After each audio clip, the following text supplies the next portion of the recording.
اللہ تبارک و تعالی نے قربانی کا عظیم تذکرہ فرمایا تو ارشاد فرمایا کہ ان صلاتی و نسکی و محیایا و مماتی۔ اے محبوب علیہ السلام، بے شک آپ یہ فرمائیں کہ بے شک میری نماز اور میری قربانیاں، بہت تفصیل میں ڈیٹیل میں جانے کی ضرورت نہیں، قرآن مجید نے مختصر بات کی کہ میرا جینا بھی اور میرا دنیا سے جانا بھی، نماز بھی، قربانی بھی، جینا بھی، مرنا بھی۔ اب اس اجمال نے ساری تفصیلوں کو اپنے اندر بند کر دیا ہے۔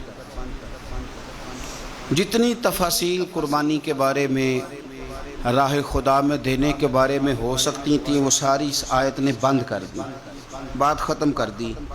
بے شک میری نماز، میری قربانی، میرا جینا، میرا مرنا للہ رب العالمین، اس رب کے لیے ہے جو تمام جہانوں کو پالنے والا ہے۔ رضائے الہی میں کیا دینا ہے، کیا رکھنا ہے، بات کو سمیٹ کے رکھ دیا۔ فرمایا جینا بھی اللہ کے لیے ہے، مرنا بھی اللہ کے لیے۔ قربانی کا مفہوم صرف اتنا نہ سمجھیں، اس کا فلسفہ سمجھیں۔ قربانی کا مفہوم صرف اتنا نہیں ہے کہ آپ نے ایک جانور خرید لیا تو آپ نے اس کو ذبح کر دیا۔ قربانی کا مفہوم یہ ہے کہ اللہ کی رضا کے لیے قربانی کرنی، اس ذات کی بلندی کو دیکھیں، اس کے مقام کو دیکھیں، اس کے مرتبے کو دیکھیں، پھر اس کی عطاؤں کو دیکھیں، پھر ہمارے بن مانگے اس نے ہمیں کیا کچھ دیا، اس کے نوازنے کو دیکھیں۔ میرا جو دوست مجھے زیادہ پیارا ہوتا ہے، اس کے گھر میں میں سادے شاپر میں سوٹ نہیں لے کے جاتا، میں اس کو منگاتا ہوں، گفٹ پیک میں بند کرتا ہوں، ساتھ ایک مٹھائی کا ڈبہ رکھتا ہوں، اس کو اچھے انداز میں لے کر کے جاتا ہوں چونکہ مجھے پیارا ہے اور اب اس کی ادب اداب کا خیال کرتا ہوں۔ تو آپ اس بات کو اچھے طریقے سے سمجھ لیں کہ قربانی کا مفہوم جانور کو ذبح کر دینا نہیں، قربانی کا مفہوم تو رب کی رضا کو پانے کا نام ہے، اللہ کی رضا کو پانا ہے۔ وہ کتنا اعلیٰ ہے، تو جب اس کی بارگاہ میں تحفہ بھیجنا ہے تو پھر آپ نے جانور کو پیش نظر نہیں رکھنا، پھر تو آپ نے اس مالک کو پیش نظر رکھنا ہے کہ جس کے شایان شان ہم کچھ پیش کرنے کی صلاحیت اور قابلیت نہیں رکھتے۔ تو اللہ کی ذات کے شایان شان دیکھیں نا، قرآن مجید نے ایک سوچ ہمارے ذہنوں میں پیدا کی۔ فرمایا اگر تم چاہتے ہو نا کہ تمہیں بھلائی ملے اور تم درجہ ابرار میں داخل ہو جاؤ، ان الابرار لفی نعیم، وہ ابرار جنہیں اللہ جنت میں داخل کرے گا، تم بر تک پہنچ جاؤ، تو پھر فرمایا لن تنالوا البر حتی تنفقوا مما تحبون۔ فرمایا تم ہرگز بھلائی کو نہیں پہنچ سکتے جب تک اپنی پیاری چیز راہ خدا میں خرچ نہ کرو۔ مما تحبون یعنی وہ شے جس سے تمہیں پہلے پیار ہو جائے، جس سے پہلے تمہیں محبت ہو جائے، جو تمہاری پیاری ہو، وہ تم راہ خدا میں۔ آپ اس مفہوم کو اچھے طریقے سے ذہن میں ہم لوگ کیا کرتے ہیں، ایک جانور لینا ہے، بس ٹھیک ہے جی مناسب مل گیا تھا، ذبح کر دیا۔ آپ اس کیفیت کو تو سمجھیں کہ یہ تحفہ کسی معمولی آدمی کو نہیں دینا، یہ رب کریم کی بارگاہ میں پیش کرنا۔ آپ ناراض نہ ہوں تو ہم تو معاذ اللہ قربانی کے موقع پر بھی جوے کا انتظار کرتے ہیں۔ آخری دن دیکھوں گا جوا چڑھ گیا، دب گیا، اگر تو جانور بڑا نیچے گر گیا تو موج بن گئی۔ مثلا کیا ہو جائے گا، 20,000 سستا ہو جائے گا کیا؟ تو آپ کا یہ نفع نہیں کہ اللہ کی رضا کے لیے 20,000 اور زیادہ لگ جائے اللہ کے رستے میں۔ وہ جو سٹیٹس تھا نا رب کی رضا کے لیے دینے کا، اپنی پیاری چیز مما تحبون، اور اس کے تحت ہمارے مفسرین نے لکھا اس سے مراد صرف مال دینا نہیں کہ کوئی بندہ سمجھے صرف مال دوں گا تو نیکی تک پہنچ جاؤں گا۔ وہ کہتے ہیں اگر تجھے برادری پیاری ہے تو برادری قربان کر مصطفیٰ کے نام پر، اگر تجھے عہدہ پیارا ہے تو اپنا عہدہ قربان کر نبی پاک کے نام پر، اگر تجھے علاقہ پیارا ہے تو ہجرت کر رسول اللہ کے نام پر، اور اگر تجھے اپنی ذات پیاری ہے، اگر تجھے اپنا آپ پیارا ہے تو جان پاویں نہ جان میرے محبوبہ، میں تے لگیاں توڑ نبھیساں، راہ تیرے وچ رول کے مرساں، تے قدم نہ پچھاں ہٹیساں، سجنا جان امانت تیری تو جدو منگ سے میں پیش کرے سا، جان امانت تیری جدو منگ سے میں پیش. ہمارا جو معیار بنے نا اللہ کے رستے میں دینے کا وہ بڑا کمزور ہے، اس میں لطف نہیں، اس میں حضرت عبداللہ ابن عمر، یہ سادی باتیں ہیں پر اس کے کبھی حسن کو سمجھیں. شکر کھانا انہیں پسند تھا. کس میں ہوتی ہے نا، کچھ لوگوں کو گوشت پسند ہوتا ہے تو کچھ بچے ایسے ہیں کہ وہ گوشت پک جائے تو وہ گھر سے نکل جاتے ہیں اس دن. حضرت کو شکر بڑی پسند تھی تو شکر کی بوریاں منگاتے تھے اور وہ منگا کے اللہ کے رستے میں خیرات کرتے تھے. آپ کے صاحبزادے کہتے ہیں حضور آپ پیسے دے دیں، کسی بندے کو کوئی ضرورت ہوگی تو وہ وہاں وہ لگا لے گا. تو آپ فرمانے لگے اللہ کہتا ہے پیاری چیز خرچ کرو، تو مجھے یہ پیاری ہے تو میں یہ نہ خرچ کروں. جو چیز آپ کی محبوب ہے، جو آپ کو جان سے عزیز ہے، جس سے آپ کو دلچسپی ہے، وہ جب آپ اللہ کے رستے میں دیتے ہیں تو پھر آپ یؤمنون بالغیب کی ایک بڑی خوبصورت تفسیر بن جاتے کہ آپ نے تحفہ سجا کے، سوار کے، نکھار کے، خوشبو لگا کے، اچھی پیکنگ میں آپ نے اپنے مالک کے حضور پیش کیا. لیکن اگر آپ کہیں کہ اوہو خرچے بڑے زیادہ تھے، پہلے ہی حالات پہلے ہی بڑے خراب تھے، اب قربانی بھی سر پہ آ گئی ہے معاذ اللہ، تو آپ نے نا وہ مزہ خراب کر دیا، وہ ذائقہ نہیں ٹھیک رہا. وہ تو سودا ہی بڑا قیمتی ہے. وہ کہتا ہے تو ایک دیتا جا 70 لیتا جا اور نفع ہی نفع، نقصان والا کھاتا ہی کوئی نہیں. تو قربانی کا ماحول سمجھے، مزاج سمجھے، پیاری چیز وہ کو 10 دن آپ کے پاس رہے، اس سے آپ کو دلچسپی ہو جائے، کبھی آپ اسے دیکھنے جائیں، کبھی گھاس ڈالنے جائیں، کبھی اس کی پشت پہ ہاتھ پھیریں. یار نبی پاک کا قربانی کے ساتھ جو ذوق ہے اس کو ملاحظہ تو کریں. کبھی نہیں کہا سیدہ فاطمہ سے کہ اپنے کمرے سے باہر آ، کبھی نہیں کہا، کبھی نہیں کہا حضور نے. اور پھر میں غریبوں سے بھی کہتا ہوں کہ نبی پاک پر کبھی زکوٰۃ فرض نہیں ہوئی، اتنا مال ہی نہیں تھا کہ زکوٰۃ فرض ہو، کبھی زکوٰۃ فرض نہیں ہوئی. لیکن قربانی حضور ایک نہیں دیتے تھے، 2 دیتے تھے. اور ایک اونٹ میں 7 حصے ہوتے ہیں، 7. لیکن جب حضور حج کرنے گئے تھے تو میرے نبی پاک نے 63 اونٹ ذبح فرمائے. ذرا 7 سے ضرب دیکھے تو دیکھو کتنے بنتے ہیں. ہم سارا سال امیر ہوتے ہیں، عین قربانی کے دنوں میں غریب ہو جاتے ہیں. موٹر سائیکل چھوٹی عید کے بعد لی تھی، اس کے لیے پیسے تھے، لیکن قربانی کی جانور کی باری آئی تو ہاتھ تانگ ہو گیا. پتہ نہیں وہ کیسے تانگ ہو گیا، اللہ ہی بہتر جانتا ہے. اپنے ماحول کے اندر وہ خاص ایک خوشبو پیدا کریں جو رضا الہی کا. حضور نے کبھی نہیں سیدہ پاک سے فرمایا کہ باہر آؤ، لیکن حسنین کریمین فرماتے ہیں کہ حضور نے قربانی کا جانور خریدا، پھر سیدہ فاطمہ الزہرا رضی اللہ تعالی عنہا کے صحن میں حضور لائے. صحن میں نبی پاک سے زیادہ نازک مزاج بندہ کوئی نہیں کائنات میں آئے گا. حضور کے وجود اطہر پر مکھی نہیں بیٹھتی تھی، پسینہ آتا تھا تو خوشبو آتی تھی، لیکن حضور قربانی کا جانور دست مبارک سے ذبح فرماتے اور کہا فاطمہ ادھر آ بیٹے. سیدہ کمرے سے باہر آئیں تو فرمایا یہاں کھڑی ہو، میں تیرے سامنے تیری قربانی کا جانور ذبح کرنے لگا. آپ ذرا اس بات کو دیکھ کر مسند امام احمد بن حنبل میں حضور نے فرمایا جانور سونا بھی ہونا چاہیے اور اس کی قیمت بھی زیادہ ہونی چاہیے، با اعتبار قیمت بھی زیادہ ہو، مہنگا خرید کے لائے ہوں آپ. کیوں؟ اس لیے کہ دینا اس رب کی بارگاہ میں ہے جو بڑی شانوں والا ہے. تو ہم نا آہستہ آہستہ ان چیزوں سے پیچھے ہٹتے جا رہے ہیں جو چیزیں ہمیں اللہ کے قریب کرتی ہیں. ہو جاتا ہے کچھ چیزوں سے پیار ہونا چاہیے، لیکن جب اس چیز سے بڑھ کر رب سے پیار ہو، اس کے محبوب سے پیار ہو، تو پھر وہ چیزیں کوئی اہمیت نہیں رکھتی. حضرت حارثہ بن نعمان رضی اللہ تعالیٰ عنہ کہتے ہیں میں نے چھوٹی سی ایک گھوڑی لے کے پالی، پیار بھی بڑا ہو گیا، وہ بڑی بھی ہو گئی، خوبصورت بھی بڑی تھی، اور کبھی کبھی میرے بچے مذاق بھی کرتے، کہتے ابا سچ بتا ہم سے زیادہ پیار ہے کہ اس گھوڑی سے زیادہ پیار ہے؟ کیونکہ گھر آتے ہی آپ پوچھتے ہیں چارہ ڈالا ہے کہ نہیں، پانی پلایا کہ نہیں، تو پیار اس سے زیادہ کہ ہم سے. تو حضرت حارثہ بن نعمان فرماتے تم نے جتنی باتیں کرنی ہیں کرو، اور مجھے پیار ہے تو میں کیا کر سکتا ہوں. بڑی خدمت کرتے، پیار کرتے. آیت نازل ہو گئی لن تنالوا البر حتی تنفقوا مما تحبون. غریب آدمی، ماڑا بندہ، گھوڑی کی لگام پکڑی اور مدینے والے رسول کی بارگاہ میں پہنچ گئے. یا رسول اللہ میری قبول کر لیں. آپ یقین کریں حالات خراب ہوتے ہیں تو لوگ سب سے پہلے وہ والا 100 بند کرتے ہیں جو مسجد جاتا تھا.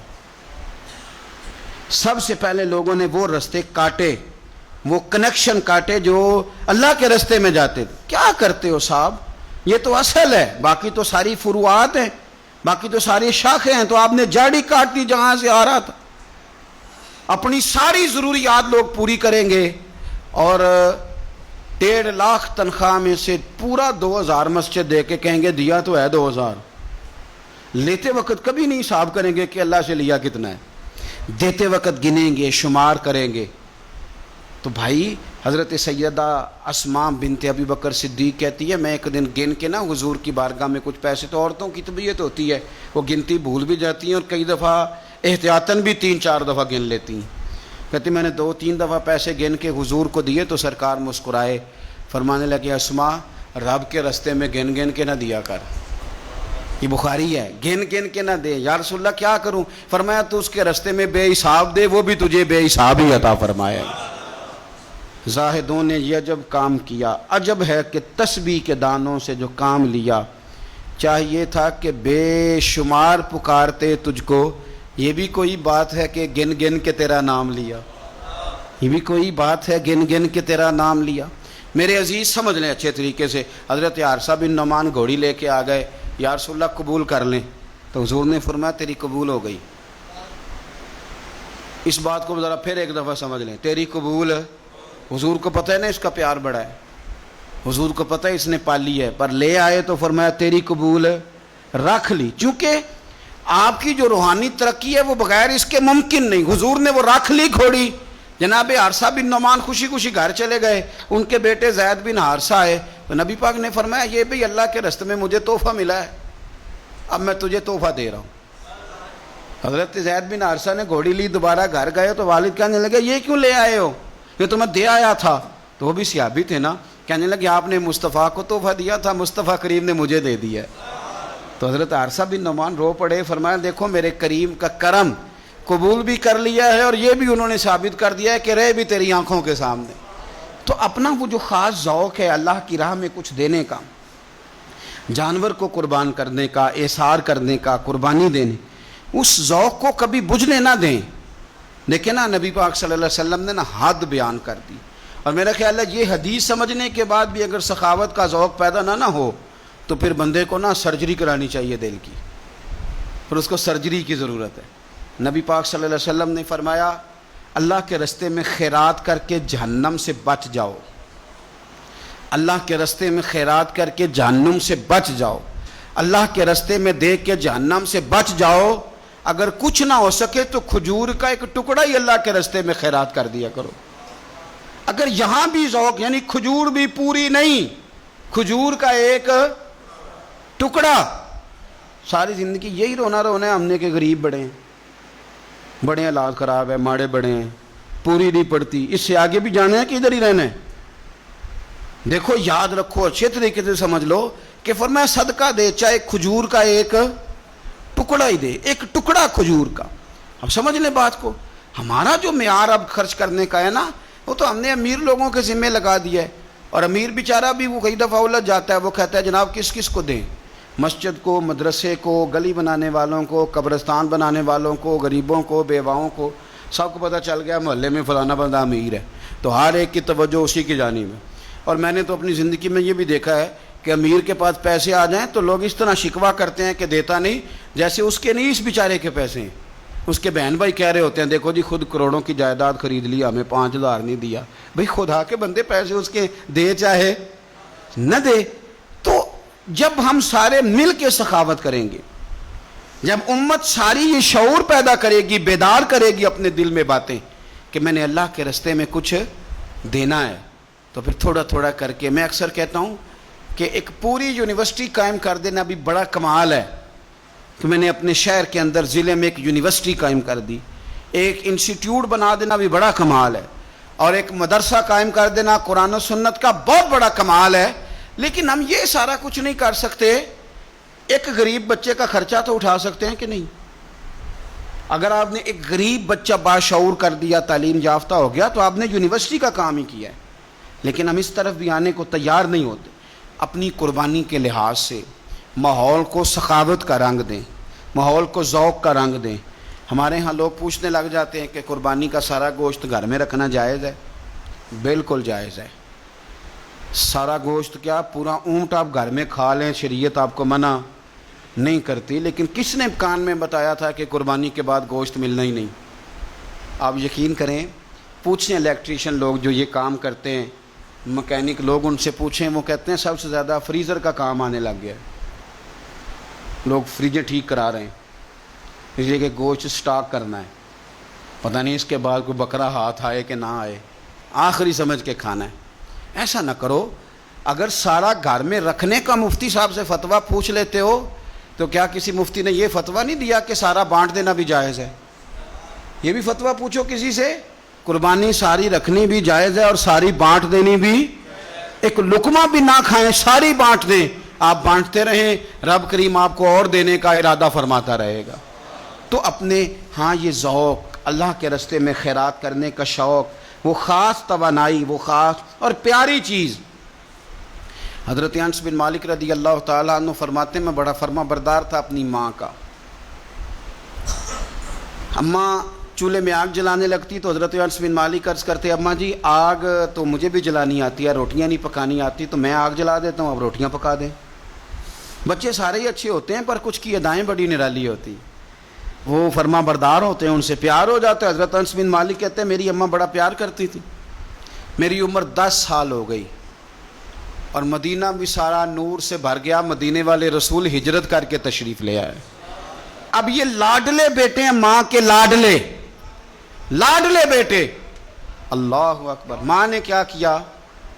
حضرت انس بن مالک کا بازو تھاما. مدرسے میں نہیں لے کے گئیں، یونیورسٹی میں نہیں لے کے گئیں، کالج میں نہیں لے کے گئیں، جہاں سے سارے علم جنم لیتے ہیں نا، جہاں سے ساری یونیورسٹیاں بنتی ہیں، اس محبوب کی بارگاہ میں بیٹا پیش کر دیا. دل پہ ہاتھ رکھ کے بتاؤ میں نے کہہ دیا، آپ نے سن لیا. عشق ہو جائے ہمیں مرشد سے، عشق ہو جائے ہمیں استاد سے. لوگ بچہ پڑھنے کے لیے تو ان کے ادارے میں بھیج دیتے ہیں. کبھی آپ نے سنا ہو کہ کوئی بچہ اس لیے بھیج دے کہ یہ آپ کے گھر کے کام کاج کرے گا؟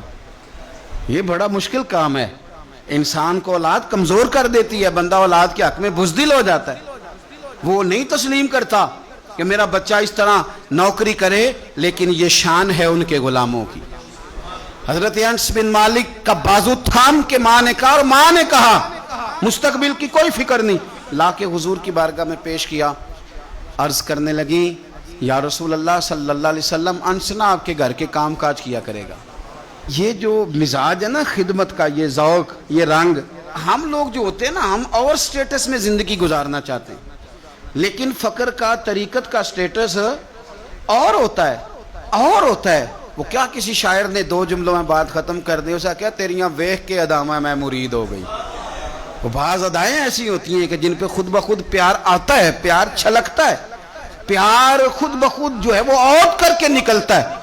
تو عزیز یاد رکھ لیں، حضرت انس بن مالک کہتے ہیں میری اماں مجھے چھوڑ گئی، کہنے لگی سونیا مما تحبون، پتر مجھے پیارا ہے، چونکہ پیارا ہے تو اب یہ سیدہ فاطمہ کے گھر میں کام کاج کرے گا. چونکہ پیارا ہے تو سیدہ عائشہ صدیقہ کو سودا سلف لا کے دے گا. چونکہ پیارا ہے تو حسنین کریمین کی نوکری کرے گا. حضرت حفصہ اور میمونہ کے گھر کا کام کرے گا. انس بن مالک کہتے ہیں میں نے کوئی تعلیم نہیں پڑھی، میں نے کہیں بیٹھ کے کچھ نہیں سیکھا، لیکن آپ کتابیں کھول کے دیکھ لیں، ایک بہت بڑی تعداد ہے حدیثوں کی جو حضرت انس بن مالک نے روایت کی ہے.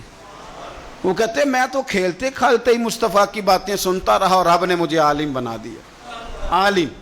اور فرماتے ہیں ایک دن حضور نے صرف کہا تھا، لمبی چوڑی دعائیں نہیں، اور میں نے کہا بھی نہیں، میں نے نہیں کہا. ایک دن مدینے والے محبوب نے کہا تھا جا اللہ تیرے مال میں بھی برکت دے، تیری اولاد میں بھی برکت دے. ختم ہو گئی بات. لمبی دعاؤں کی کیا حاجت تھی؟ ایک جملہ حضور نے فرمایا. اور کیوں فرمایا؟ کہ میری ماں مجھے چھوڑ گئی تھی. فرماتے ہیں کہ وہ حضور نے دعا دے دی، میں وہی بیج ڈالتا تھا جو سارا مدینہ ڈالتا تھا، وہی پانی لگاتا تھا جو سارا شہر لگاتا تھا، اسی طرح حل چلاتا تھا جس طرح سارا شہر چلاتا تھا. پر باقیوں کے باغ میں سال میں 1 دفعہ پھل آتا تھا، میرے میں 2 دفعہ پھل آتا تھا. آپ فرماتے تھے میں اس وقت موجود ہوں تو میرے بیٹے بیٹیاں پوتے پوتیاں، میری اولاد کی تعداد 100 سے زیادہ ہے. اتنی میرے چمن میں بہار آئی ہے. دوستو ایک صحابی تھے حضرت مصعب ابن عمیر، چڑھتی جوانی، بڑے خوبصورت کپڑے، اتنا مہنگا جوڑا مکے میں اور کوئی نہیں پہنتا تھا جتنے مصعب ابن عمیر پہنتے تھے، اتنی اعلیٰ قسم کی چیزیں اور کوئی نہیں کھاتا تھا جتنی وہ کھاتے تھے، لاڈلے تھے۔ کلمہ پڑھنے آئے دار ارقم میں، تو نبی پاک نے فرمایا تو ناز و نام میں پلا ہے، اس رستے کا مسافر کیسے بنے گا؟ یہاں تو ٹھوکریں ہیں، یہاں تو مار کھانی پڑتی ہے، تو کیسے بنے گا؟ عرض کی یا رسول اللہ آپ کلمہ تو پڑھائیں۔ پھر اس بندے نے پھٹے پرانے کپڑے بھی پہنے۔ پھر مولا علی شیر خدا کہتے ہیں میں نے اس نوجوان کو دیکھا کہ ایک پیر میں جوتا ہوتا تھا دوسرے میں نہیں ہوتا، او جیم جان دا کچھ وسا نہیں ہو، یہ جان یار نو دے تے شاد ہو جا، اس سے دل دے ہیں فساد سارے، دل دلبر نو دے تے آزاد ہو جا، جو رکھے آباد تے رو وسدا تے جدوں کرے برباد برباد ہو جا۔ آپ فرماتے ہیں پھر وہ دن رات کوئی فرق نہیں، غلامی کی، ماں نے قید کر دیا، باپ نے قید کیا، مار کھائی، پہلے حبشہ گئے ہجرت کر کے، وہ بچہ جو کسی کو خاطر میں نہیں لاتا تھا، یہ وہ مصعب ابن عمیر ہیں، اپنی جان پسند تھی تو حضور کے حوالے کر دی۔ مدینے میں نبی پاک نے انہیں اپنے سے پہلے مبلغ بنا کے بھیجا، ہر سردار کی منتیں کی، ہر سردار کی منتیں کی، کلمہ پڑھ لو۔ وہ چڑھتی جوانی، بڑا بادشاہ آدمی، لوگ اپنا رویہ توڑنا نہیں چاہتے۔ جو بندہ زندہ ہوتا ہے اس میں لچک ہوتی ہے، جو پورا اکڑ جائے سمجھو مردہ ہے، اور جو آدمی لچک والا ہو وہ تو بڑے کام کر لیتا ہے، اور اگر اکڑ جائے تو پیروں میں بھی شے آ جائے تو پکڑ سکتا، یہ سمجھ لینا۔ بہت سارے لوگوں کو زندگی میں کچھ نہیں ملا اس لیے کہ وہ اندر لچک ہی کوئی نہیں تھی، تکبر کے بت بنا کے پوجتے رہے ساری زندگی، تو ملے گا کیا؟ مصعب ابن عمیر کہتے ہیں ہر چیز قربان کر دی حضور کے نام پہ، احد کے میدان میں شہید ہوئے۔ اس نے ہر مہینے نیا جوڑا پہنا، اعلیٰ کھانے کھائے۔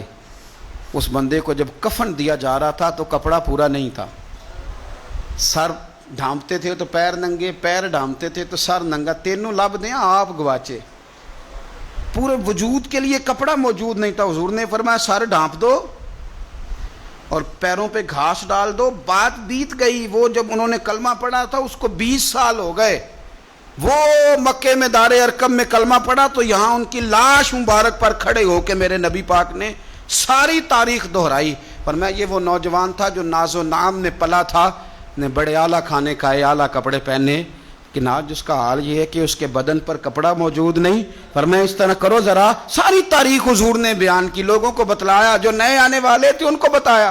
فرمایا اب ذرا ان کو پیروں پہ گھاس ڈال کے قبر میں ڈالو، اور فرمایا ذرا ان کو بھیجو تو صحیح، انشاءاللہ میرا رب جب ان سے ملے گا تو بڑا راضی ہو کے ملے گا، اللہ راضی ہو کے ان سے ملے گا۔